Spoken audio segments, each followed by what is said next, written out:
los martes. Saludo con mucho gusto a Pepe Reveles, más de 50 años en el periodismo, imagínense, 5 décadas contando, desmenuzando la historia para lectores y audiencias. Por cierto, le recomiendo su más reciente libro. Esta es la portada: Necropolítica y narcogobierno. Nuevas dinámicas de poder en México, de Pepe Reveles, a quien saludo con todo el respeto y la admiración de siempre. Querido Pepe, ¿cómo te va? Muy buenos días. Muy buen día, un gran abrazo, Vicente, y por supuesto a los compañeros de mesa, a Paco y por supuesto al licenciado César Gutiérrez. Claro que sí, ya estará llegando César en cualquier momento. Saludo al maestro Paco Cruz, más de 47 años en el periodismo, autor también de una larga lista de libros. Les recomiendo los dos más recientes: Las Damas del Poder y García Luna, el Señor de la Muerte, orgullosamente también parte de esta familia sin censura. Querido Paco, ¿cómo estás? Muy buenos días. Vicente, ¿cómo estás? Buenos días, un abrazote para Pepe también y en cuanto llegue el licenciado Gutiérrez Priego, pero aquí estamos, Vicente, como todos los días, buenos días. Gracias, mi querido Paco, por estar aquí. Y ya llegó el querido amigo, el abogado César Gutiérrez Priego, a quien saludo con mucho gusto. Usted sabe, parte también importante desde hace años en esta familia sin censura. ¿Cómo estás, querido César? Te abrazo a la distancia. Igualmente, Vicente, saludos a Pepe y a Paco. No digan, no ha llegado el abogado, porque tienes a dos personas que yo admiro y respeto. O sea, imagínate lo que no saben ambas personas. Yo los leía desde que yo era muy pequeño, ¿no? Imagínate, Pepe, lo que no sabrá de Justino Ventura, de todos aquellos corridos que ha escuchado la gente y que él desde ahí ya hacía narrativas, ¿no? Pepe, o sea, la verdad es que, imagínate, hasta me da vergüenza que digan, estamos esperando al licenciado. Yo ya estaba, pero estaba en la otra página, que es con la producción, para poder checar todos los detalles, pero aquí estamos siempre con el gusto, mi querido Vicente. Pues mi querido César, es que respetamos mucho también tus audiencias, tu corre-corre, es normal, así lo entendemos todos, espero que los maestros también lo entiendan así. A ver, para dejarnos de polémicas, ¿ya vieron lo que dijo Alito Moreno? Ya ves que hizo referencia a Manlio Fabio Beltrones como uno de los señalados por el asesinato de Luis Donaldo Colosio Murrieta. Después lo cuestionaron, dijo que sí, que no, pero es que como la chimoltrufia, él como dice una cosa, dice otra. Vean lo que dice don Perpetuo, el del PRI hasta el 2036, creo que va a poder reelegirse. Vean y escuchen. La última pregunta es de Natalia Vitela, de Reforma. Perdón. Gracias, buenas tardes. Bueno, justo le quería preguntar a quién señalaba como responsable del homicidio de Luis Donaldo Colosio. Usted dice que a Manlio Fabio... No ponga palabras usted en mi bueno, boca. Yo no celalo a nadie y se lo dejo muy claro. Usted lo está diciendo. ¿A quién se refiere? Las actuaciones y los expedientes y señalamientos están las vinculaciones jurídicas acreditadas en ese expediente. Eso es lo que estamos señalando. ¿A quién se refirió usted allí? A Manlio Fabio Beltrones, está ahí, está en las actuaciones. Ok, y bueno, también preguntarle... Se le fue a la colega, ¿no? Pues no está diciendo que no, o está diciendo que sí, pero me parece interesante, Pepe, que como decía mi nana, que en paz descanse, y no recuerdo bien, siempre me corrige Mario Toledo, nuestro jefe de información, cuando se pelean las comadres, conózcanse las verdades. Se están peleando en el PRI y se están sacando los trapitos sucios, sobre todo en un caso tan emblemático, pues, por decirlo así, en la historia de México, algo de lo que tú has investigado, algo sobre lo que tú has escrito, querido Pepe. Es que yo creo que es exagerado tratar de involucrar a Manuel Fabio en el crimen, en el asesinato mismo de Luis Donaldo Colosio. Lo que sí se le ha señalado con toda certeza es en un interrogatorio alterno que le hizo antes del Ministerio Público al sacarlo del lugar donde estaba y llevárselo supuestamente para entregarlo a la autoridad federal, En el camino hubo un lugar en donde lo sometió a un interrogatorio, eso está perfectamente verificado, y no se sabe exactamente qué fue lo que le preguntó o qué fue lo que le obligó a decir. Y de todas maneras, no se judicializó lo que Mario Aburto, el presunto asesino solitario, habría dicho en esa ocasión, porque no está en actas, ¿no? Simplemente se sabe que lo interrogó, se sabe que Aburto habló con Manlio Fabio, que fue presionado por él para orientar lo que tendría que decir ante la autoridad competente, que no era Manlio Fabio, por supuesto. ¿Qué tenía que hacer Manlio Fabio en Tijuana, siendo entonces gobernador de Sonora, interrogando a personas presuntamente implicadas en el asesinato de Luis Donaldo? Pues no lo sabemos. Se dice que Carlos Salinas fue quien lo envió, le dijo, tú que estás ahí cerca, vete a ver el asunto y controla, pues hace el control de daños, ¿no? Y ahí sí podríamos hablar de que a Carlos Salinas se le señaló en su momento, sí, como uno de los inspiradores intelectuales de este asesinato de su propio candidato, al que él había seleccionado, ¿no? Pero al cual desde enero lo tenía, después del levantamiento zapatista en Chiapas, lo tenía pues en ascuas porque todavía conservaba la posibilidad de nombrar a Manuel Camacho Solís como candidato en sustitución de Luis Donaldo. Entonces, esto es un enredo que no se ha deshecho durante tantos años, ¿no? Ya estamos hablando de más de 4 décadas, en donde las cosas ocurrieron de tal manera que todavía persisten las versiones del asesino solitario Mario Aburto y del complot en donde habrían participado otros integrantes. Todavía en días recientes, en semanas recientes, se habló de Sánchez Ortega, el empleado del CISEN, que habría sido incluso auxiliado para salir del brete por parte de Genaro García Luna. Estamos hablando de esa trascendencia a través de las décadas pues de las impunidades, ¿no? Y de los encubrimientos que hacen que el crimen de Luis Donaldo Colosio siga siendo todavía un asunto sin resolver para la sociedad mexicana, y que incluye ahora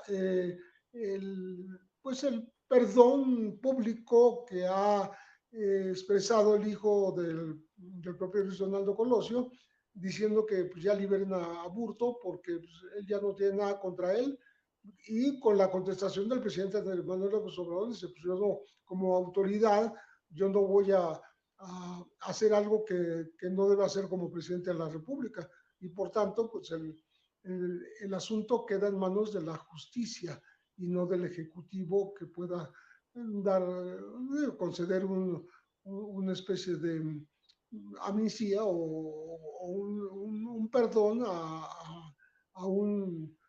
alguien que confesó ser el asesino de Luis Donaldo Colosio, aunque haya otras versiones, ¿no? Entonces, lo de Manlio Fabio y Alito, pues está llegando a extremos en donde se está involucrando hasta un tema de un magnicidio. Creo que como dijiste, don Perpetuo, ¿no? Lo que está cometiendo es un partidicidio, porque se va a acabar al PRI con su presencia al frente de este instituto político. Así es, y bueno, dejo este tema sobre la mesa, déjame poner otro, las declaraciones, mi querido Paco, de Arturo Saldívar, el ministro en retiro, miembro de la campaña de la doctora Claudia Sheinbaum rumbo a las elecciones que la dejan como presidenta electa, un hombre importante en el círculo cercano de la doctora Claudia Sheinbaum. Y esto fue lo que dijo sobre Omar García Harfuch. Muy interesante todo esto que va saliendo. Vea lo que dijo Arturo Saldívar. ¿Qué opinión te merece la llegada de Omar García Harfuch? No la llegada, el nombramiento de Omar García Harfuch A mí me parece, a la Secretaría de Seguridad a partir de octubre. a pesar de que era un nombramiento muy anunciado, me parece una espléndida noticia. Yo creo que Omar es sin duda una de las personas, si no es la persona que más sabe de seguridad en México. Tiene toda la confianza de la presidenta Claudia Sheinbaum, se la ganó la confianza con su actuación en la Ciudad de México, creo que hizo un trabajo espléndido.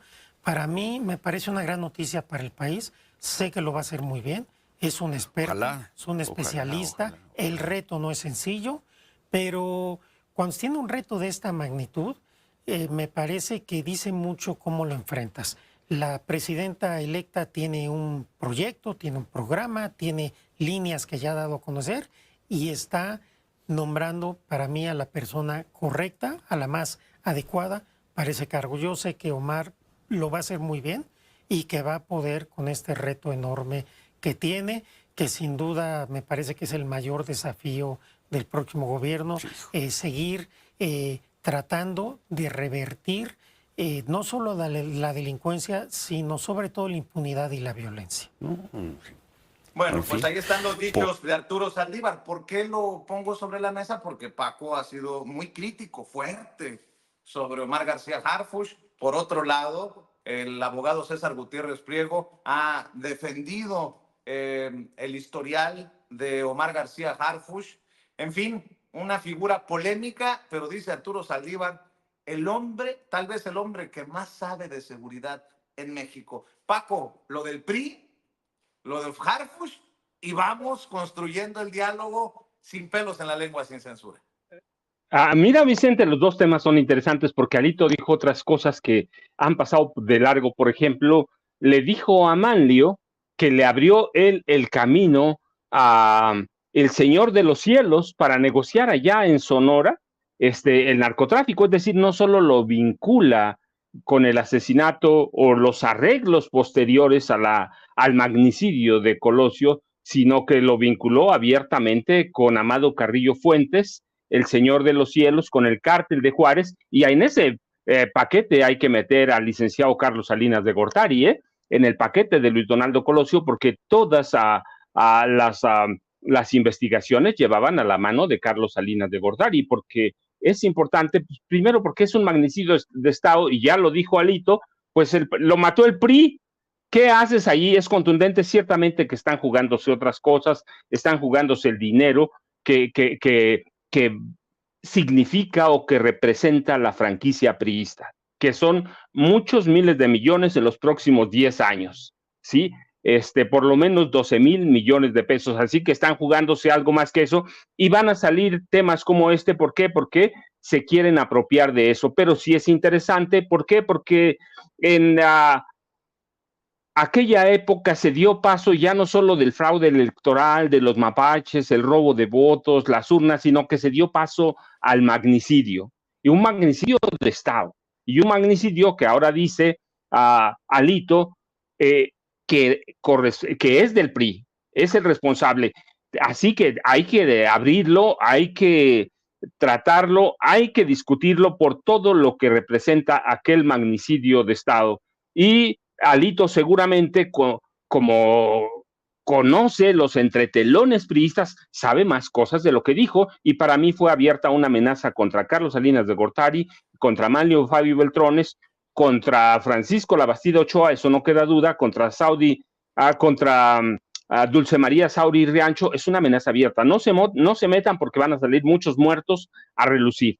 Así que va a ser interesante cómo se disputan los restos del PRI. El lado de García Harfuch, yo lo he dicho y sostengo lo que digo. García Harfuch es un mafioso, no puedo ni vincularlo con el narco, eso es cierto, porque no tengo los elementos. En las investigaciones que yo tengo, incluso en las de Ayotzinapa, no aparece su nombre. Sí, aparece como parte de aquellos que validaron la verdad histórica, que son cosas distintas. Pero no hay algo que lo vincule al directo con negociaciones con el cártel. Lo que yo sí, y puedo sostener, lo documento y tengo las pruebas recientes incluso de cómo él recibió una mafia de la policía de la Ciudad de México. Él la alentó, la creció, la estratificó en 8 zonas para extorsionar y creó una adicional para extorsionar a pequeños narcos, a vendedores de droga o consumidores, por ejemplo, en Tepito, de lo que tengo pruebas, ¿sí? De cada una cosa, y cómo él alentó la creación de una mafia en la caja de la policía.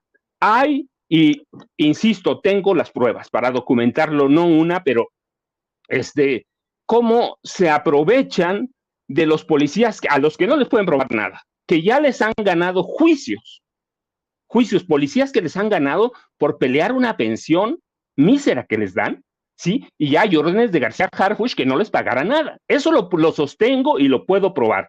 Así que yo insisto que para mí, yo no sé si va a ser un error de Claudia, un mal necesario o va a ser una catástrofe, pero bueno, eso ya lo tendrá de eso tendrá que responder Claudia Sheinbaum Pardo. Para ella va a trabajar, claro, va a trabajar para todo el país. ¿Y qué dices de las declaraciones hoy de Arturo Saldívar? No, mira, pues es eso, es parte de un equipo, es parte de lo que ellos dicen. Yo lo que insisto, otra vez, yo tengo las pruebas, yo lo puedo demostrar, que es un mafioso, sí, eso lo puedo demostrar, que hizo de la mafia de la policía, insisto, de la Ciudad de México venía desde 1950, porque mi padre formaba parte de ella. Eso lo puedo demostrar, y puedo demostrar que sigue la mafia y que creó otros grupos para extorsionar. Con pruebas recientes, no del día que entró, con pruebas recientes, y puedo demostrar también con pruebas recientes que él es un abusivo con los policías. Es decir, ¿cómo se lo quita? No lo sé, va a haber personas como el ministro en retiro, Saldívar, Lelo de la Rea, que van a lavar todo eso, sí, me parece muy bien, pero el trabajo de uno, y siempre lo hemos dicho, puede ser que nos guste o no, pero la verdad es la verdad. Y yo lo he dicho no ahora, desde que tomó sesión el 4 de octubre de 2019, dije, está entrando a la policía un mafioso. La policía no cambió. En García Luna, el señor de la muerte publicó cómo estratificó y zonificó a la policía, cuánto les cobraban de extorsión a cada grupo, y es un capítulo dedicado a García Harfuch, y ahora, y también digo cómo creó una mafia, adoptó y perfeccionó una mafia en la caja de la policía, que es la que se encarga de los retiros, las jubilaciones, las pensiones, préstamos personales, préstamos hipotecarios de la policía, y cómo está mafiada esa caja, y recibía órdenes de Omar García Harfuch. Entonces, eso es lo que yo puedo demostrar. Para mí no va a cambiar nada que hable el ministro Arturo Saldívar bien de él o alguien, si yo tengo documentos que muestran que él controla una mafia, o controló por lo menos hasta el día que renunció para ir a apoyar la campaña, o para ir a su campaña de senador, que muestran que hay una mafia en la policía de la Ciudad de México, que la controló Omar Hamid García Harfuch, y que hay una mafia en la caja de la policía que se encarga o de robar, o de birlar, o de someter a los policías que pretenden, por ejemplo, jubilarse para que no les pague nada, y esperan, o los someten a juicios larguísimos. ¿Para qué? Pues para birlarle las pensiones, o para robárselas, o para quedarse con ellas, o simplemente para darles lo que menos puedan darle. Y eso me parece que es deleznable y es cuestionable en una persona como Omar Hamid García Harfuch, y por eso digo, él no puede escapar a su pasado, a su padre, a la historia de su padre, no puede escapar a la historia de su abuelo. Sí, Javier García Paniagua y Marcelino García Barragán los va a tener allí siempre, pero tiene su propia historia, que es la que yo puedo documentar, la que yo puedo demostrar, sí, con documentos, no con palabras, la que yo puedo demostrar. Y entonces para mí no importa lo que digan. Por eso yo digo, si va a ser un error de Claudia, si va a ser un mal necesario, o si va a ser una catástrofe, pues el tiempo lo va a decir. Puede que haga buen trabajo. Lo real es que tienen que dar pruebas. Él, la secretaria de Gobernación, el Ejército y la Marina, tienen que dar pruebas de inmediato de que van a combatir el crimen. No lo digo yo, lo dijeron ayer o anteayer en una reunión, en una entrevista, dijeron que tienen que dar pruebas inmediatas. Y eso se va a ver. Entonces, lo que yo sostengo en este momento es que es un mafioso, y que la que tiene que dar la cara más adelante va a ser Claudia Sheinbaum. Si hace buen trabajo, qué bueno, ya lo tendremos que reconocer, Si no hace buen trabajo, pues eso ya la historia lo va a decir, pero lo que documento en este momento es lo que sostengo desde que lo nombraron el 4 de octubre de 2019 hasta hoy. Para mí, la policía de la Ciudad de México sigue siendo la mayor mafia que hay en este país y que Hamid García Harfuch se insertó en ella, la controló y además hizo algo peor. También hizo de la caja de la policía de la Ciudad de México una mafia peor de la que existía. Así que eso es lo que puedo documentar, y lo que diga el ministro, pues está bien, es parte de un equipo y parte del equipo de Claudia Sheinbaum Pardo, y eso no me va a hacer cambiar hasta que yo vea resultados o vea el trabajo y lo que investigue de el trabajo de Omar Hamid García Harfuch, y que se separe de su padre, que se separe de Javier García Paniagua, que era un mafioso también en la Dirección Federal de Seguridad, controlaba ciertas mafias. Así que, ¿qué va a ser él? ¿Un Marcelino García Barragán, o va a ser Javier García Paniagua, o va a ser el mafioso que yo conozco en la policía de la Ciudad de México? A ver, mi querido César Gutiérrez Priego, dice Arturo Saldívar que uno de los hombres, si no es que el hombre que más sabe de seguridad, es Omar García Harfuch. Y tú escribes en tu columna de La Silla Rota, que se publica hoy, Secretaría de Seguridad y Protección Ciudadana contra la Secretaría de la Defensa Nacional, conflicto a la vista. Omar García Harfuch como cabeza de la Secretaría de Seguridad y Protección Ciudadana y la Secretaría de la Defensa Nacional realizarán acciones coordinadas para implementar la estrategia de seguridad de la Comandante Suprema de las Fuerzas Armadas. Es lo que publicas.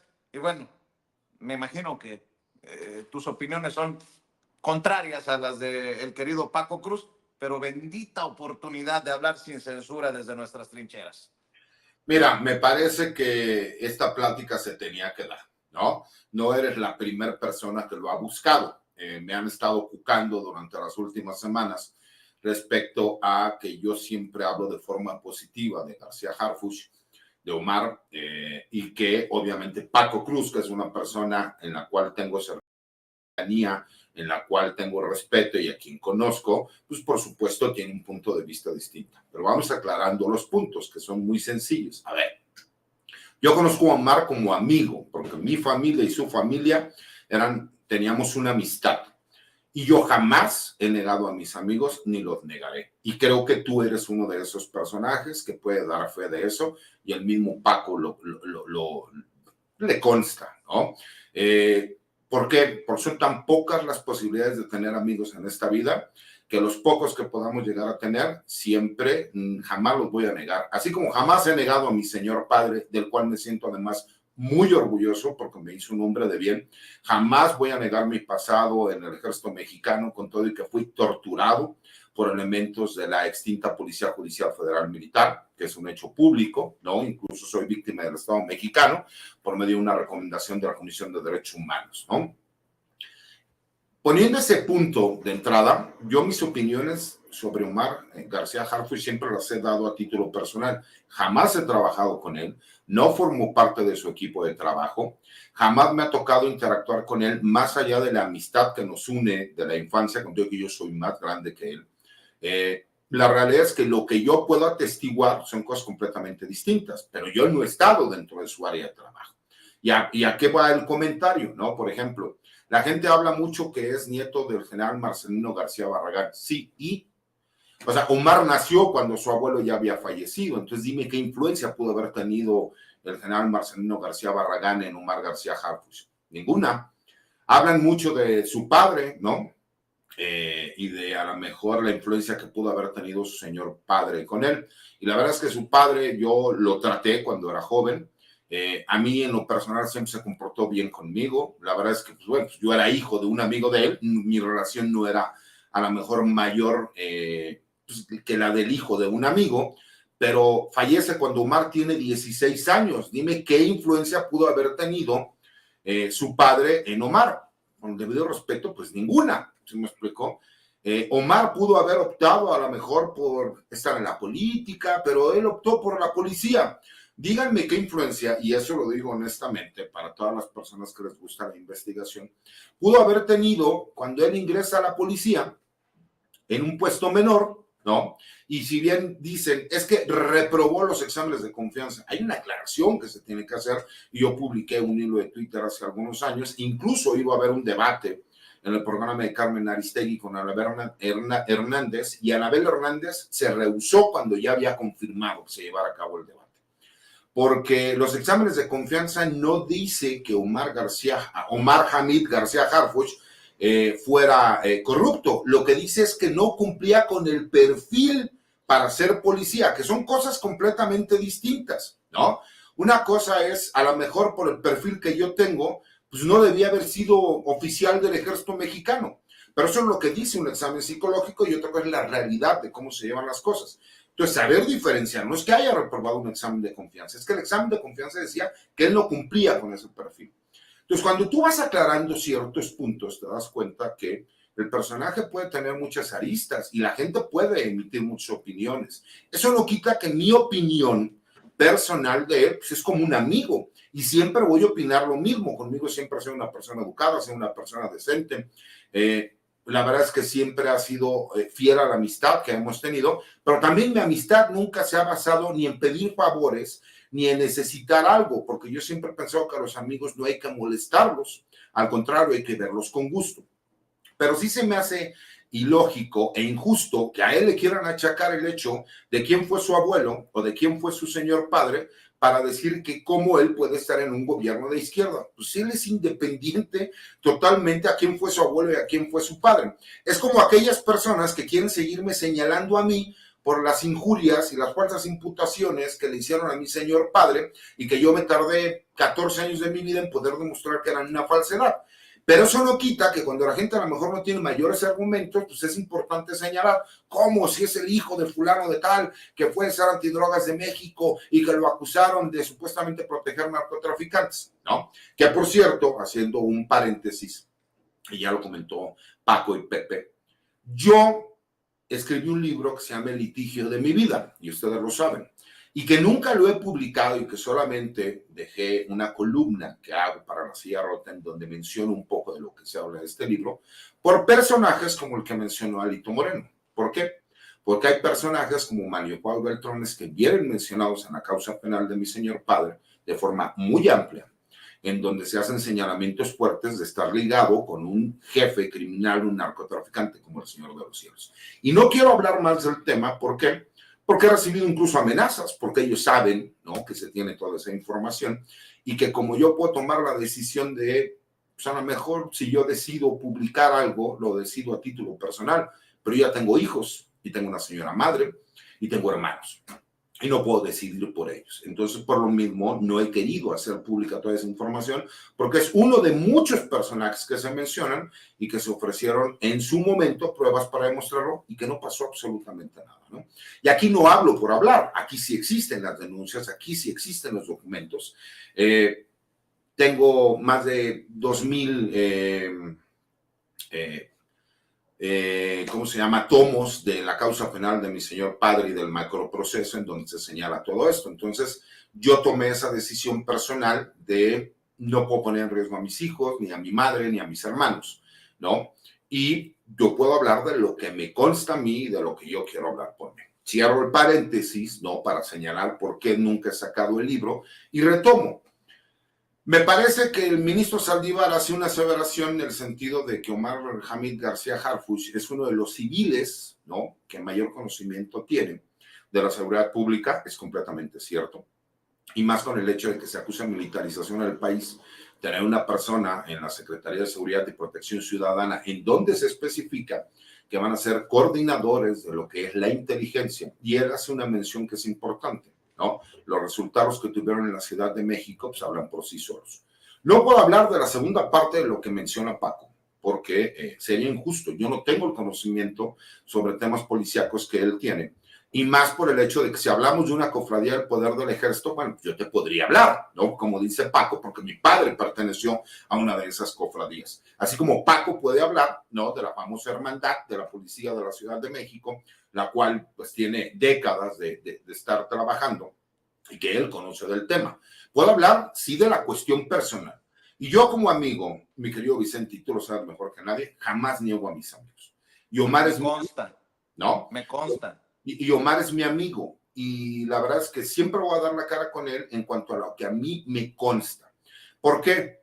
Omar no tiene necesidad de hacer negocios para sacar dinero, por la simple y sencilla razón de que él sí es una persona rica, sí es una persona con idea de izquierda. ¿Por qué? Pues porque yo lo he visto desde que era joven, como pues él, cuando la gente se pregunta por qué quiso ser policía, los ayudantes que están en las casas, que en este caso son los escoltas, como lo conoce la gente, pero el término adecuado es ayudantes, fueron los que criaron a Omar. Es como a mí quienes me criaron fueron el Lobo, el Güero, el Chiquilín, el Pocaluz, eran los ayudantes que estaban en casa. Es que esos eran los apodos que utilizaban ellos, ¿no?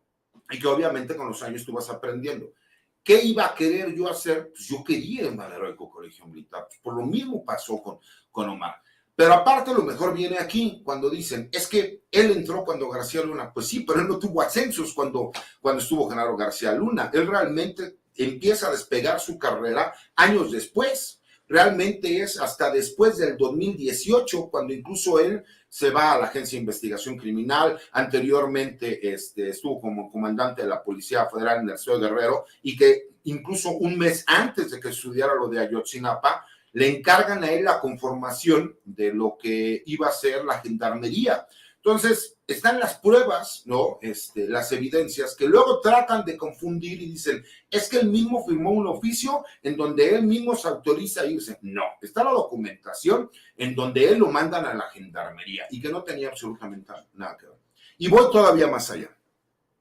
Si Omar García Harfuch no fuera una persona que le ha dado resultados a la doctora Claudia Sheinbaum, verificado con los datos que nos demuestran lo que sucedió en la Ciudad de México, porque la doctora realmente tuvo la intención de que el trabajo se llevara a cabo y le entró de frente y no le echó la culpa a la Federación, ni negó que existían grupos criminales, como sí lo hizo en su momento Mancera, y que lo ha defendido con todo y estas acusaciones, pues me hace pensar que por lo menos le demos el beneficio de la duda del trabajo que él va a empezar a realizar, ¿no?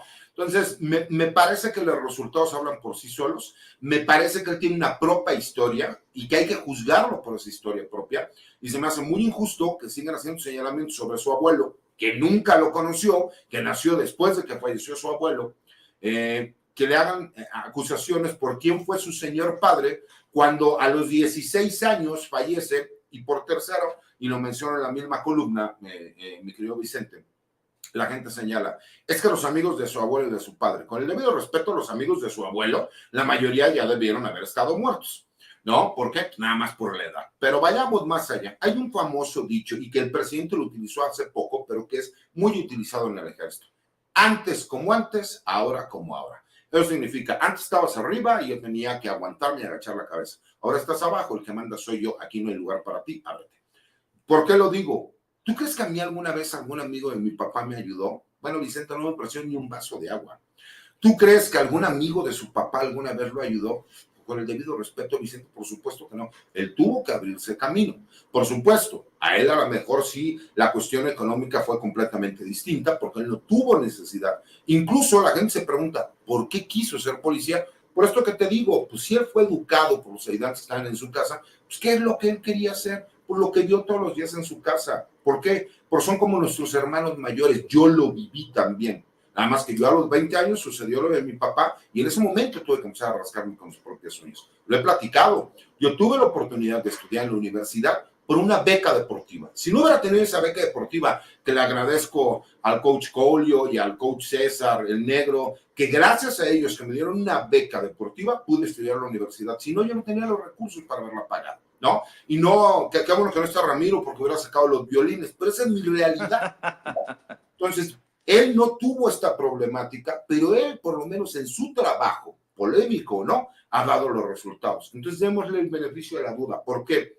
Yo sí apuesto a continuidad y yo sí apuesto a que tenga muchísimo éxito Omar García Harfuch. Me encantaría que la policía empiece a dar resultados. Me encantaría ver que a toda esa bola de narcotlapaleros que van y extorsionan al negocio de la esquina, que ver videos cuando van y queman una tortillería, pueda llegar la policía a tener facultades y poner a hacer el trabajo que todos los demás no quieren hacer. Y creo que eres la persona indicada.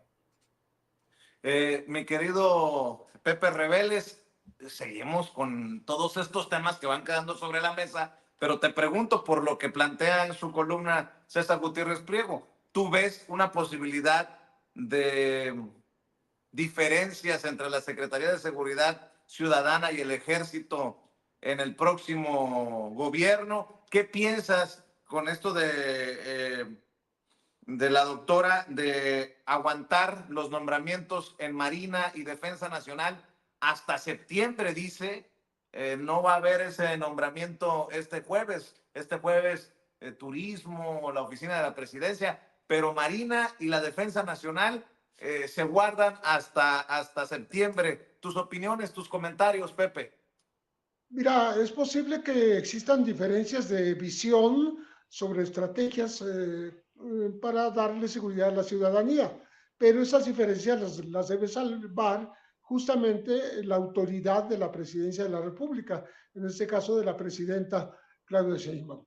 Entonces, eso no lo sabremos hasta no ver las actuaciones que se den entre esta Policía Federal y las Fuerzas Armadas, la Marina y la Guardia Nacional. Pero sí me gustaría comentar que me parece que el comentario del licenciado César Gutiérrez Priego ha sido puntual, certero, ha dado en el blanco con respecto de que las culpas o las actuaciones o las desviaciones de una persona no se pueden atribuir a una cuestión genética. Yo lo dije con toda la claridad cuando persiguieron a 12 o 14 parientes del Chapo Guzmán, en aquella época en que estaba el licenciado José Luis Santiago Vasconcelos en la Procuraduría General de la República, y él era el que estaba actuando de esa manera, y él me reclamó, me llamó por teléfono para reclamarme que yo dijera eso. Digo, pues sí, la verdad es que eso es lo que creo, ¿no?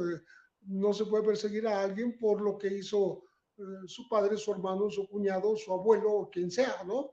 Entonces, en ese sentido, me congratulo de que el licenciado César Gutiérrez Priego haya dicho con toda claridad cómo, para empezar, García Harfuch nace cuando su abuelo ya había muerto, Marcelino García Barragán, y cuando su padre Javier García Paniagua muere, él tiene solo 16 años, ¿no? Y no fue, digamos, producto de la influencia de su padre. Dicho esto, pues creo que lo que García Harfuch en un momento dado tiene que hacer es deslindarse de todo involucramiento que se le ha hecho con respecto del caso Ayotzinapa.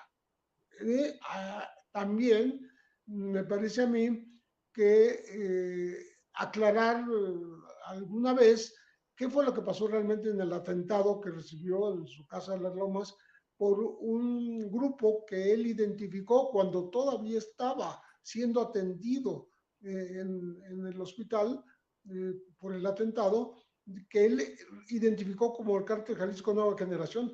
¿Qué pasó? Digo, ¿cómo lo sabía él si estaba incluso internado? Bueno, alguna información tenía o eran enemigos que lo ligaban tal vez al cártel de Sinaloa.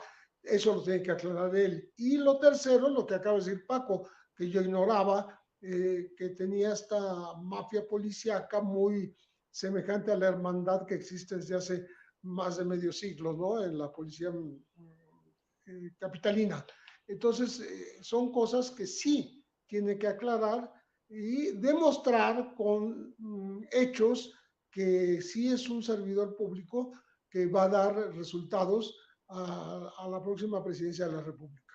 Hasta ahí sería mi comentario con lo que hace a García Harfuch, porque finalmente su responsabilidad es ante la presidenta que lo está nombrando, pero también ante la sociedad que está exigiendo un comportamiento adecuado que realmente sirva a la sociedad, que si dio resultados en la Ciudad de México con respecto a la persecución a la delincuencia, pues que esos resultados se traduzcan en una persecución realmente a quienes provocan la violencia en el país y la inseguridad, que la sociedad no tenga que estar esperando otros 6 años para ver si se soluciona el problema de la inseguridad. Me gustaría que con esa actuación de las Fuerzas Armadas en consonancia, tanto la Marina como el Ejército, como la Guardia Nacional, en consonancia con la Secretaría de Seguridad Pública Federal, pues beneficien realmente al país, ¿no? Y para eso hace falta otro elemento. Hace falta la Unidad de Inteligencia Financiera, la UIF, que debe actuar en contra de los capitales que tiene o la fuerza financiera que tienen los grupos delincuenciales, para que ya de una vez por todas empiecen a mermar su poderío en este país, porque parece que se les deja crecer gracias a esa alimentación de lavado de dinero que tienen, de su negocio que es multinacional, que proviene de todo el tráfico que hacen en el mundo estos grupos delincuenciales dedicados al narcotráfico, y que no hay un gobierno que haya hecho algo para mermarles el poderío. Ojalá que Claudia Sheinbaum sea una persona que demuestre que puede hacerlo y que lo va a hacer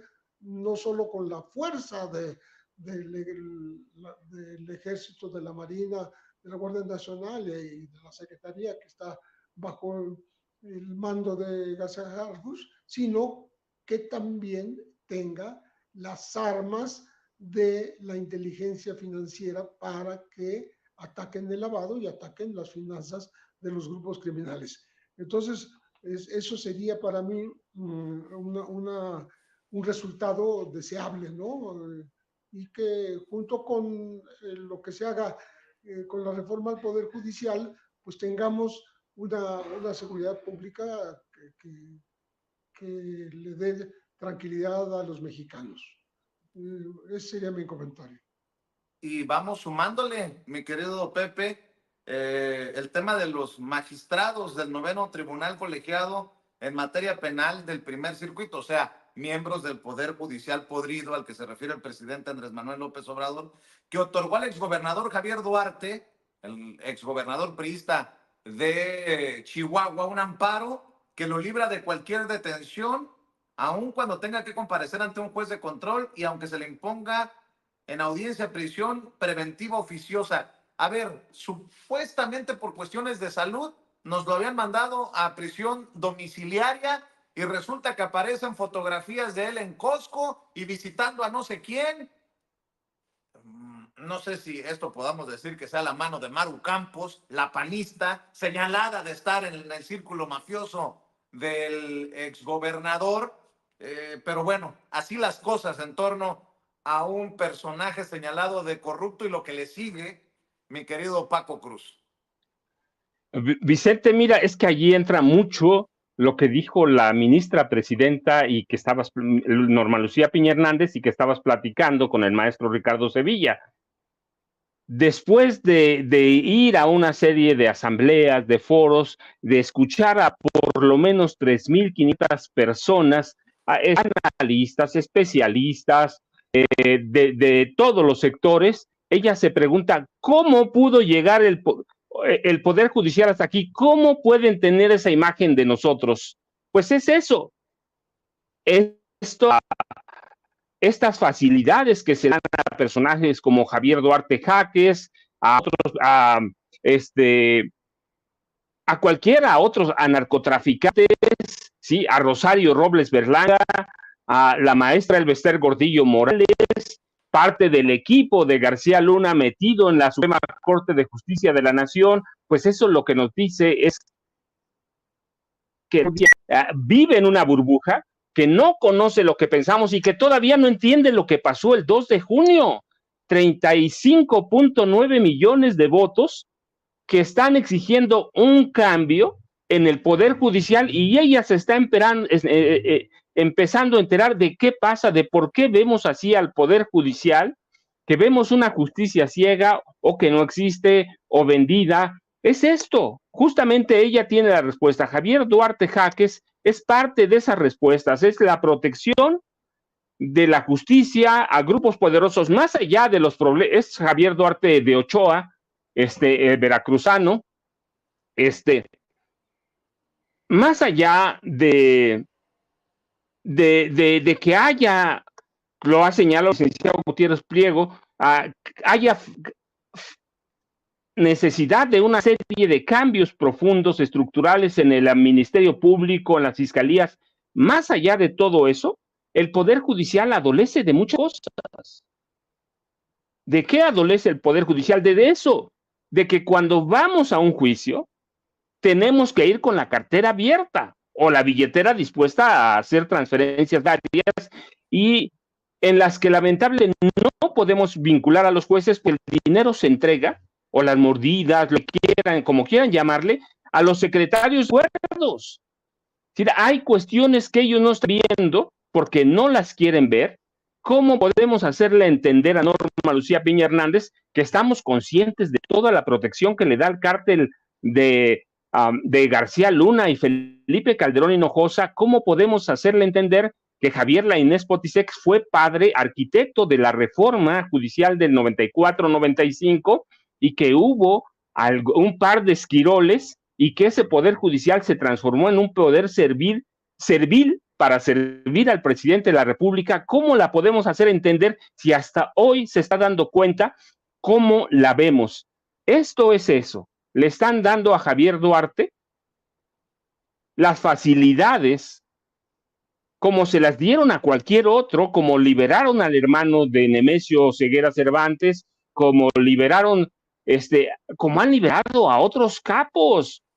¿Cómo lo puede entender? Es eso, un poder judicial que no entiende lo que está pasando, que no sabe o no quiere saber, que los vemos como lo que son mercenarios al servicio de la justicia, comerciantes de la justicia o como lo quieran poner, un poder judicial que en 1995 nació para servir al presidente de la República, a los poderes fácticos, y que el 1 de diciembre de 2018 de pronto descubrieron que eran independientes, que eran un poder y que podían hacer lo que se les pegaba la gana, y que en ese proceso descubrieron también que podían ser el gran poder legislativo de este país y se dedicaron a hacer eso, a enmendarle la plana o cuidarle las espaldas al PAN y al PRD. Entonces, ¿qué pasa con este caso como el Javier Duarte?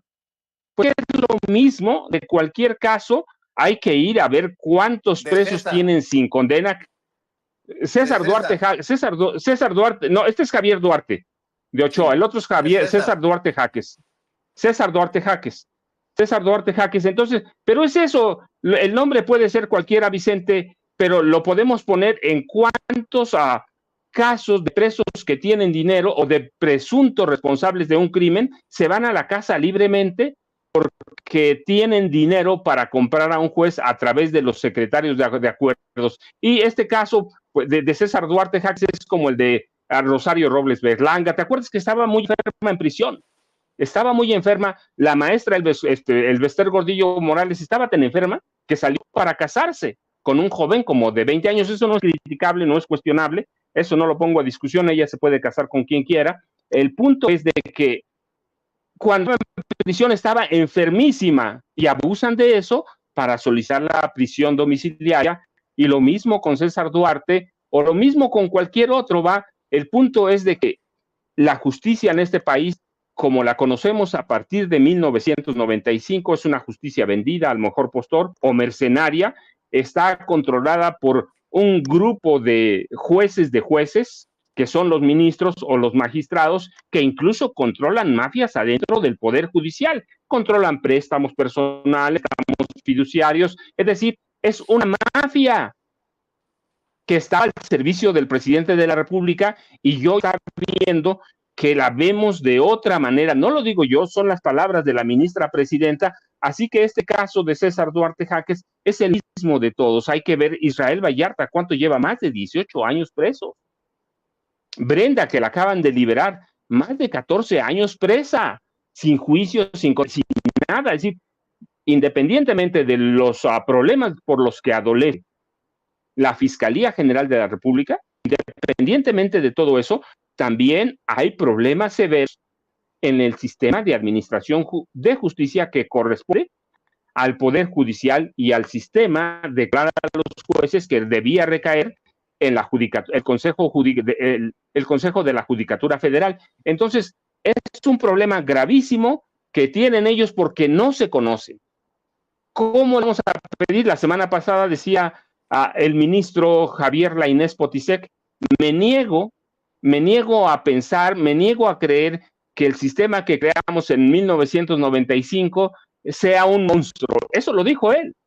Pues no es porque ellos no lo quieren ver, no es porque ellos lo negaron, no es porque en los ojos de ellos administran justicia bien cuando sabemos que, por ejemplo, tenemos evasores fiscales como Ricardo Benjamín Salinas Pliego que pueden burlar a la justicia con una mano en la cintura. Así que tenemos un sistema judicial que creció a partir de febrero de 1995 como un monstruo que tiene que reformarse, le guste o no a la ministra presidenta, le guste o no a Javier Lainez Potisek, que es uno de sus arquitectos, y le guste o no a cualquiera. Fuimos a las urnas el pasado 2 de junio, ¿para qué?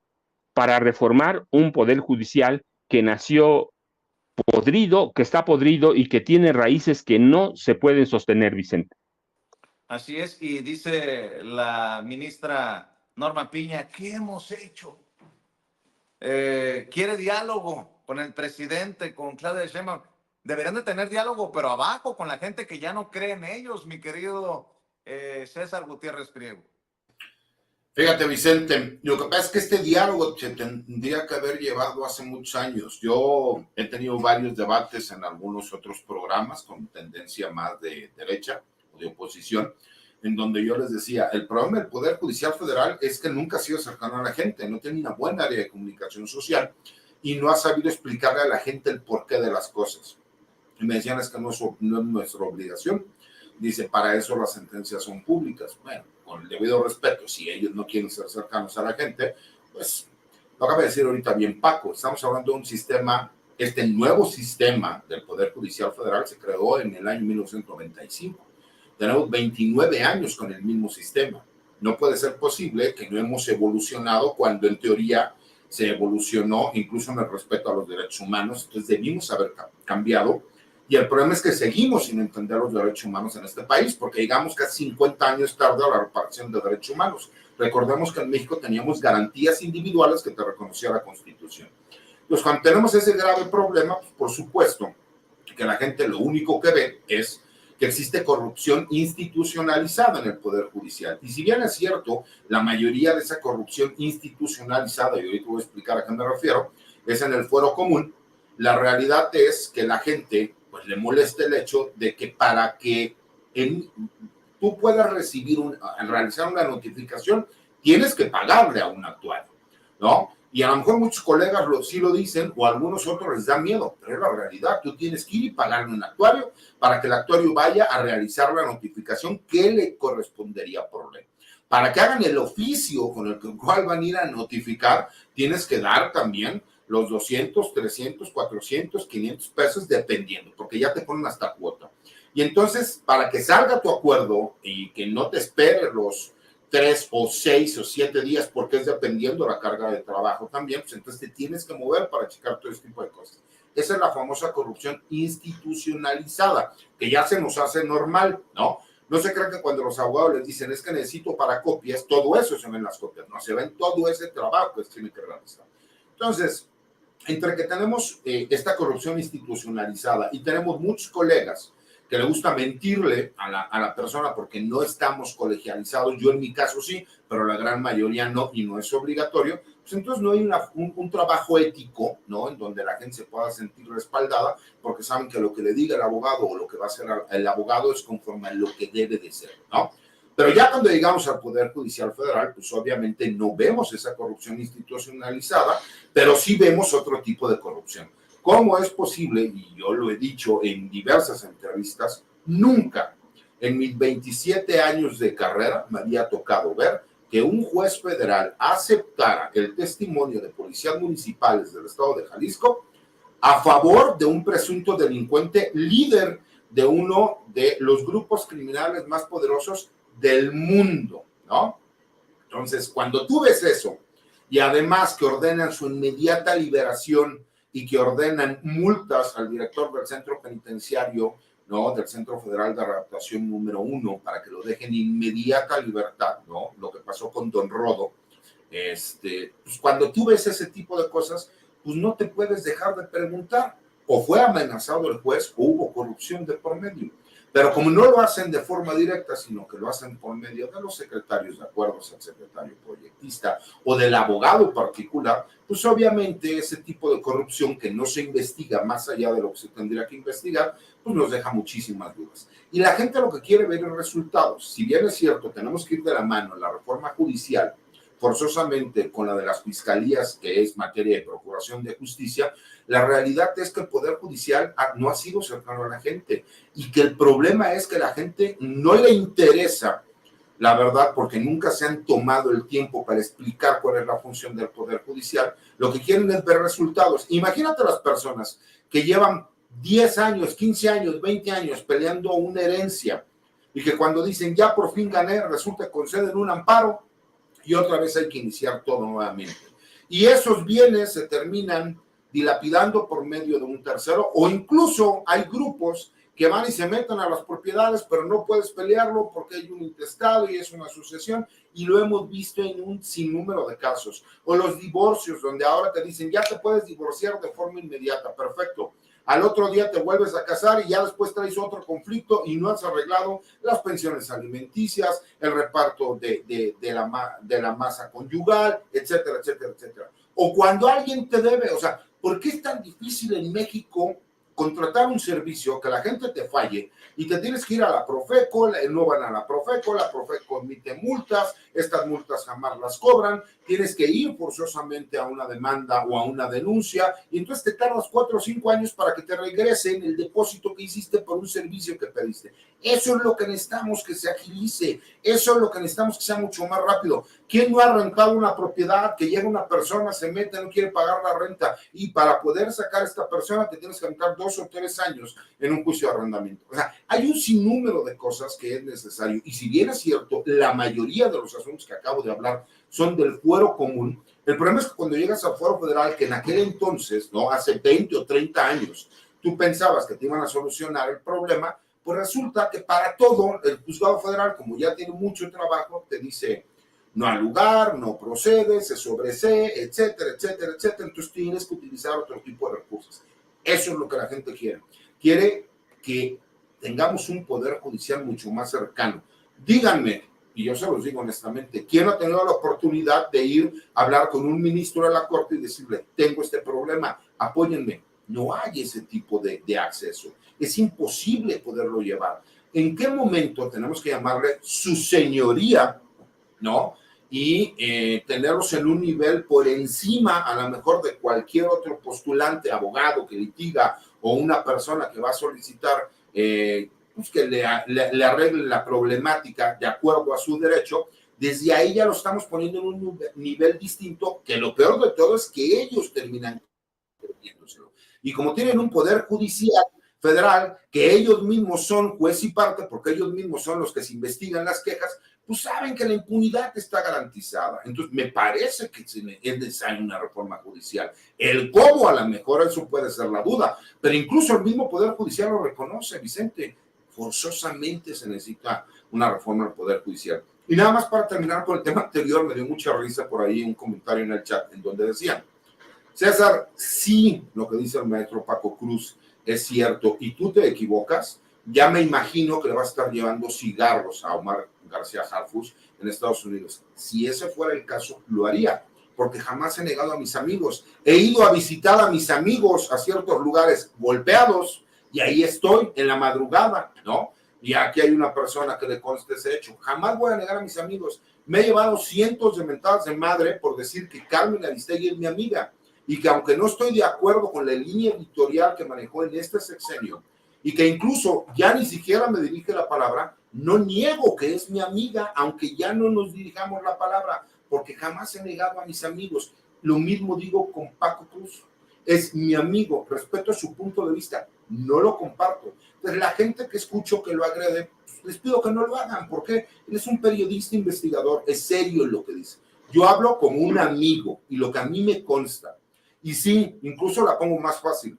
Sí, Omar García Harfuch no cumple con el trabajo que tiene que hacer, y el día de mañana vemos que es acusado de algún delito, yo públicamente lo digo, me retiro de las redes sociales y no vuelvo a hacer un comentario, porque entonces significa que yo fallé y me ganaron mis sentimientos como amigo. Jamás voy a negar a mis amigos, y si fuera el caso de tener que llevarles cigarros a donde estuviera, lo voy a hacer, pero lo conozco tan bien, y lo conozco desde joven, que sé que nunca va a pasar eso, y creo que va a ser un excelente trabajo.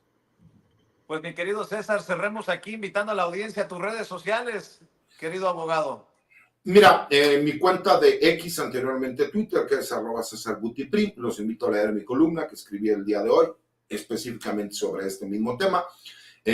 Los invito a que vean mis videocolumnas que subo al blog de Información Militar y Seguridad Nacional Campo Marte, y obviamente todos los martes en esta mesa de debate que tenemos aquí, junto con Pepe y con Paco y contigo, mi querido Vicente.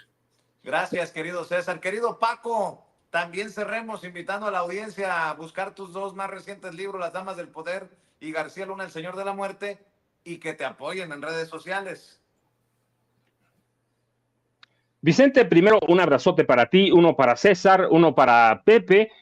Mira, la bondad de estos espacios, la bondad de Sin Censura es que permite eso, que tenemos puntos de vista distintos, y aquí estamos. Antes no podríamos haberlo hecho, ¿sí? Y no se trata de que se equivoque alguien, se trata de que eso es lo que podemos documentar o eso es lo que pensamos. Lo importante es que hoy lo podemos decir y decimos, si se hizo buen trabajo, pues se hará buen trabajo y hay que decirlo.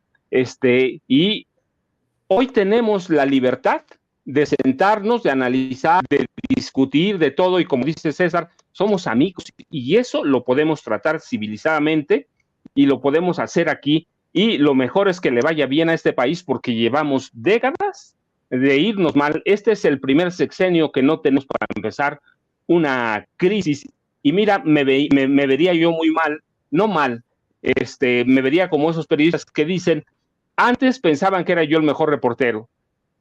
Yo diría, si en 2020 publiqué y documenté lo que hice con Omar Hamid García Harfuch, lo sigo pensando porque tengo los documentos, porque tengo la forma de probarlo, pero interesante es que nos podemos sentar aquí los cuatro, Pepe, tú, el licenciado Gutiérrez Priego y yo, nos podemos sentar a hablar, así que eso es lo interesante del nuevo modelo de comunicación que hay en este país. Yo, ya sabes, Vicente, @Paco Cruz Jiménez en X, antes Twitter, Francisco Cruz Jiménez en Facebook, y muchas gracias y nos vemos mañana y nos vemos el otro martes en la misma mesa, Vicente. Muchas gracias. Gracias, Paco. Y el maestro Pepe Reveles no está en redes sociales, pero sí le pido su apoyo buscando su más reciente libro, Necropolítica y Narcogobierno, que también ya le hemos mostrado aquí. Querido Pepe, muchas gracias como siempre por darte el tiempo en tu apretada agenda para acompañarnos en esta mesa de maestros, esta mesa de seguridad.